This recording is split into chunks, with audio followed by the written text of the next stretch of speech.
Couple of guests trying to make a difference. Mark Brew, the founder and CEO from the War Front to the Home Front Foundation, started in 2007. His organization serves the needs of veterans returning home from Iraq and Afghanistan, as well as their families. Joining him is Gold Star mother, Emily Toro. And we welcome you both to the show. Thank you very much for having us. So tell us about this organization. You started it, it's the War Front to Home Front, and you started in 2007. Actually, it's now 4 years exactly that I started this. Basically, it was to address the needs of current servicemen and women, returning veterans, their families, as well as the families of the fallen. Yeah. So we wanted to reach out to all those components, those individuals, because there's so much out there that they're in. Yeah, but they weren't being taken care of the right way, or you saw something that you needed to be done? What I saw was they were coming home to a litany of problems, and they still are. Yeah. And those problems are just only growing. It's it's no jobs, it's it's homelessness, mm-hmm. It's dealing with post-traumatic stress, dealing with multiple and severe wounds. And then there are the families. We tend to forget about the families of veterans who are going through some levels of actually post-traumatic stress as well. The constant, mm-hmm. especially when you have somebody who's gone overseas and then they come home for 9 months and then they're uprooted and they go back again. So there's just so many different problems that veterans deal with, and they've always dealt with historically when they come home. And again, it's the jobs, it's homelessness, it's alcohol, it's losing the loss of their homes and so forth. So we wanted to do something that would, in some small way, could at least try to make their lives a little better, and for that of their families as well. And Emily, how did you get involved? I got involved with Mark shortly after I lost my son in '07, and I met Mark 6 months after. And you lost him in the war? Yes, in Iraq. He was killed in Iraq on November 27 of '07. Is this him right here? Yes, that's Isaac. He was 26 years old when he was killed. So I met Mark at an event that was being held at Orchard Beach, and he was telling me about his organization, his passion for what he wanted to do. So I jumped on board and became a member of his organization and helped out in whatever I can with him. Yeah, and so what do you hope to accomplish with this organization? Is to make the transition of serving in Iraq and Afghanistan, make that transition from there to back home a lot easier for them, a lot smoother, and it hasn't been. It's sad to say, but it's the truth. It really hasn't been. For some returning men and women, the transition has been easy, but for a good chunk of them is not. And as more and more troops come home, which is what's going to be in the foreseeable future, there's going to be a litany of problems that a society that is going to have to address when it comes to these. And again, as I noted, it's, whether it's the post-traumatic stress, whether it's the injuries, it's getting these. Is actually the most difficult thing is a procession of getting somebody who has served all their years, at least a good chunk of their adult life in the military, and getting them into that, working in the civilian population. And that's a big challenge. It's a heavy transition. And but how do you deal with post-traumatic stress? Well, the thing is, we don't actually do any type of clinical work. What we show them where to go. Is we try to put them in a direction where to go. There are a litany of wonderful organizations out there that help with the issue of post-traumatic stress, and there's also a wonderful amount of organizations that deal with wounded soldiers. Emily does a lot of work with Wounded Warriors Project over the last several months, year or so. She's been doing at events where they had races. You just had one at the end of June in Central Park through the Achilles Track Club. And I tell you one thing, it's amazing to watch these men and women cross that finish line, and these guys these folks have lost. Some of them have lost one limb, some of them have lost more than one limb, but they do it with such a high spirit. And she's been heavily involved with the Wounded Warriors and the Achilles Project now for well over a year, and I truly commend her on that. Emily, how important is it to honor the ones who serve our country? It's very important. Isaac, Isaac was only in the military 8 months when he was deployed to Iraq. He was only in Iraq 8 weeks. And so he did a total of 10 months. And I noticed when our soldiers were coming back, there weren't many paying attention to them. They didn't know where to go, what to do. So I got involved, and I become a soldier's advocate, and I make sure I help out the wounded warriors.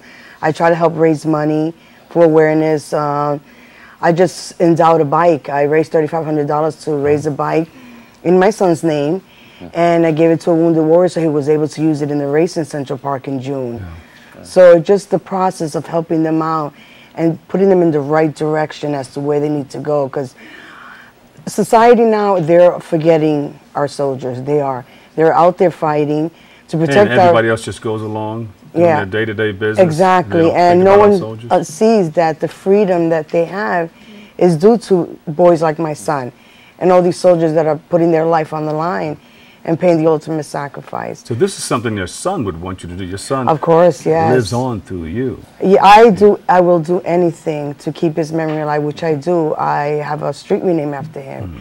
I'm in the process of getting a post office named after him.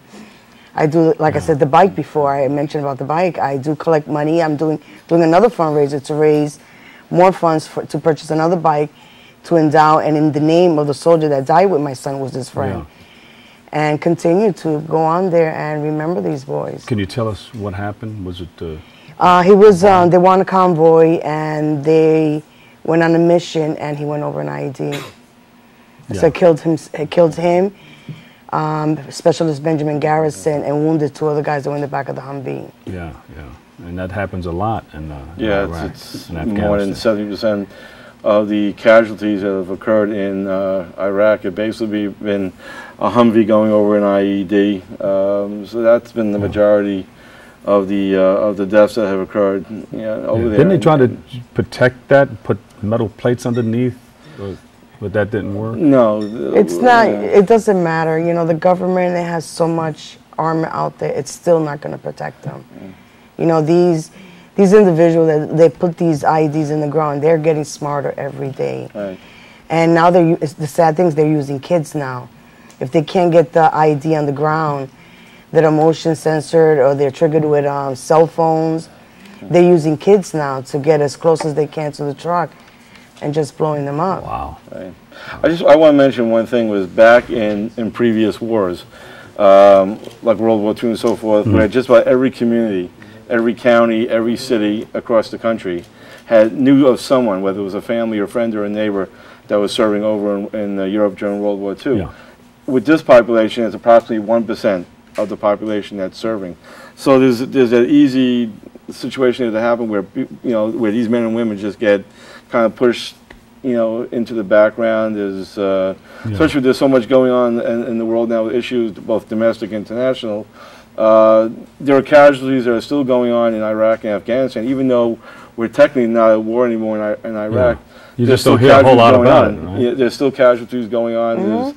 There are things in the news that get more attention than there were several soldiers who have been lost over the last few weeks. We just there was a funeral just last week in Brooklyn for a New York native who was killed in Afghanistan. So what we're trying to do with the organization, we're talking about the debt ceiling over here, so that everything gets overshadowed. Right, and we want what I want to do with this organization. My intent to do with this organization is keep the focus on those men and women who are out there, and it's not just in in Iraq and Afghanistan. We've got men and women all over this country who are serving, as well as here in the United States.